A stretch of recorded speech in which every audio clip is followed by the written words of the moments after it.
14 Februari, setelah 14 Februari kami laporkan 5 Maret. Ini adalah aksi hukum IPW ya. Jadi kami laporkan. Ini menjadi rame mungkin karena sosoknya Pak GP ya, menjadi rame. Kalau IPW-nya sendiri kan bukan apa-apa. Tapi berpikir nggak Bung Sugeng bahwa kalau Anda mungkin biasa ya melaporkan siapapun, tapi ini kan mantan, walaupun mantan calon Presiden Republik Indonesia, sehingga dianggap juga memiliki subjek hukum yang sangat sangat berpengaruh gitu. Buat IPW subjek hukum siapapun sama saja ya. Siapapun tidak ada soal ya. Kalau ini menjadi ramai, saya sih bisa menduga ya, tapi menjadi ramenya sedemikian rupa ini ya nggak menyangka juga ya. Rame iya, tapi ini menjadi tuduhan isunya melebar ya menjadi politik kemana-mana dikaitkan dengan partai PSI ya, itu walaupun wajar ya, dikaitkan dengan manuver, dikaitkan dengan ada angket ya akhirnya ramai begini. Tapi ya ini semuanya saya hadapi aja lah ya. Saya sih dengan tenang aja. Kalau tipikal saya kan memang tekanan apapun saya hadapi dengan santai aja ya.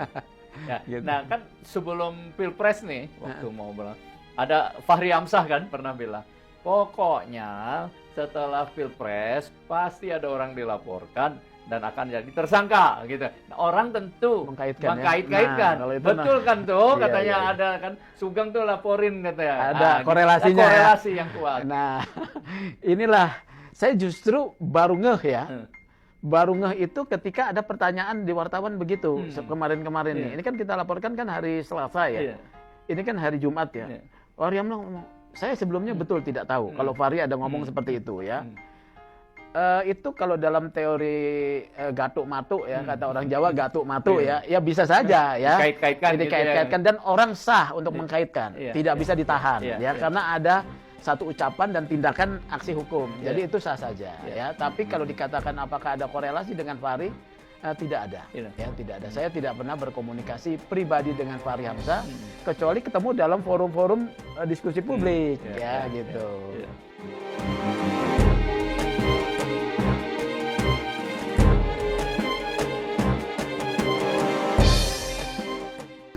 Komisi Pemberantasan Korupsi diminta tegas dalam menangani laporan dugaan penerimaan gratifikasi di Bank BPD Jateng yang turut menyeret mantan Gubernur Jawa Tengah Ganjar Pranowo. Lembaga anti rasuah diharap membuka penyelidikan jika bukti dari pelapornya dinilai cukup.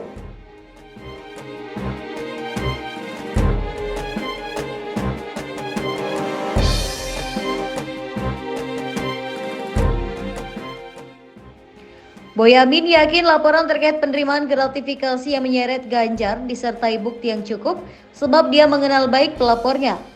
KPK juga diminta tidak terpengaruh perkembangan politik di Indonesia dalam mengusut laporan tersebut. Terbilang Ganjar saat ini masih berstatus sebagai calon presiden. Sebelumnya, Indonesia Police Watch atau IPW melaporkan dugaan penerimaan gratifikasi yang terjadi di Bank BPD Jateng. Ganjar Pranowo terseret dalam aduan tersebut. Dalam laporan yang diterima KPK, gratifikasi diterima oleh mantan Direktur Utama Bank Jateng berinisial S. IPW menuduh Ganjar sebagai penerima aliran dana tersebut. Dana gratifikasi itu disebut berasal dari perusahaan-perusahaan asuransi yang memberikan pertanggungan jaminan kredit di Bank Jateng. Uang yang diterima disebut sebesar 16% dari nilai premi. Ada 3 pihak yang diduga menerima duit tersebut. Ganjar disebut menerima 5,5% atas aliran dana tersebut. Uang itu disebut masuk karena Ganjar merupakan pengendali Bank Jateng. Penerimaan uang itu berlangsung dari 2014 sampai 2023. Dana yang sudah diterima Ganjar ditaksir mencapai 100 miliar rupiah. Sementara itu, pihak Tim Pemenangan Nasional atau TPN Ganjar Pranowo dan Mahfud MD menyebut laporan IPW tersebut terhadap Ganjar di KPK merupakan gerakan politik. Juru bicara TPN Ganjar Mahfud Ciko Hakim menilai laporan itu tidak murni persoalan hukum.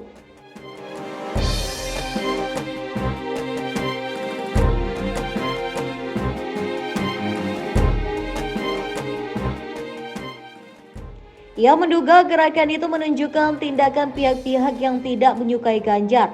Sebab Mantan Gubernur Jateng itu merupakan orang yang pertama kali mengusulkan wacana penggunaan hak angket guna mengusut dugaan kecurangan pemilihan presiden 2024. Terpisah, Direktur Hukum TPN Ganjar Mahfud Roni Talapesi mengungkit pernyataan juru bicara Tim Kampanye Nasional atau TKN Prabowo Subianto dan Gibran Rakabuming Raka Fahri Hamzah. Roni mengaku masih mengingat pernyataan Fahri yang menyebut salah satu capres akan menjadi tersangka pasca Pilpres 2024.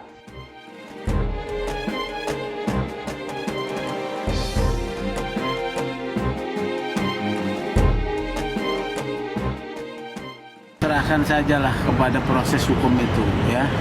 IPW sudah berbicara sebetulnya bahwa Polda punya cukup bukti, tetapi sampai saat ini kan pandangannya jaksa berbeda ya, yaitu jaksa mengembalikan berkas harus melengkapi. Jadi memang proses tersebut harus dilengkapi bukti-buktinya oleh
Empat tersangka kasus Bank Jateng.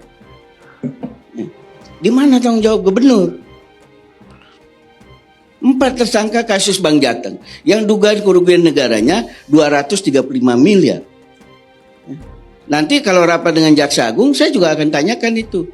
Tersangka itu bagaimana ininya, dan itu yang periksa Kejagung, bukan Kejati Jateng. Ya, langsung diambil alih oleh Kejagung.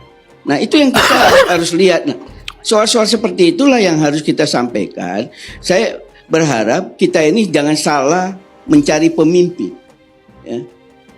Kita jangan salah mencari pemimpin.